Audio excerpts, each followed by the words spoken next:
تو ہمارے حضرت فرمایا کرتے، حضرت ڈاکٹر صاحب قدس اللہ علیہ وسلم، اللہ تعالیٰ ان کے درجات بلند فرمایا کرتے تھے کہ بھائی یہ جو تم دیکھ رہے ہو کہ نافرمانیوں پر نافرمانیاں ہو رہی ہیں، گناہوں کے طوفان ہیں، نافرمانیوں کا ایک سیلاب ہے دنیا کے اندر، فسق و فجور، کفر، شرک، فحاشی، عریانی، خدا جانے کیا کچھ ہو رہا ہے، جس کا تقاضا یہ تھا کہ یہ آسمان ٹوٹ کے گر جائے،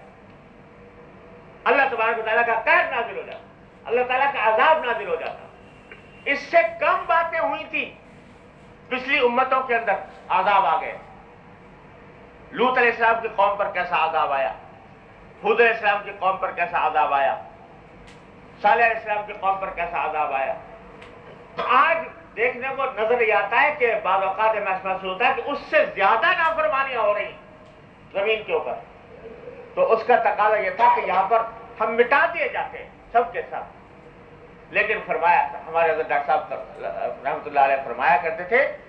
کہ اللہ تبارک و تعالیٰ، ایسا لگتا ہے کہ اللہ تبارک و تعالیٰ کو باوجود ان ساری نافرمانیوں کے بقا منظور ہے اس کائنات کی، اس دنیا کی، اور یہ بقا ہے اس اشہد ان محمد رسول اللہ کے کلمے کی وجہ۔ یہ کلمہ دن میں 5 بار ہر جگہ ہر فضا میں گونجتا ہے، اور دنیا کا کوئی خطہ خالی نہیں ہے جہاں یہ کسی نہ کسی وقت یہ کلمہ نہ گونج رہا ہو، یعنی ہر لمحے کہیں نہ کہیں دنیا میں یہ آواز بلند ہو رہی ہے۔ تو فرمایا کہ اس کا نور ہے، اس کی برکت ہے، جس نے کہ اس کائنات کو ٹھہرایا ہوا ہے۔ وَمَا كَانَ اللَّهُ لِيُعَذِّبَهُمْ وَأَنْتَ فِيهِمْ، جب تک کہ اللہ تبارک و تعالیٰ کے فضل و کرم سے نبی کریم صلی اللہ علیہ وسلم تشریف فرما ہے یا آپ کا ذکر مبارک موجود ہے،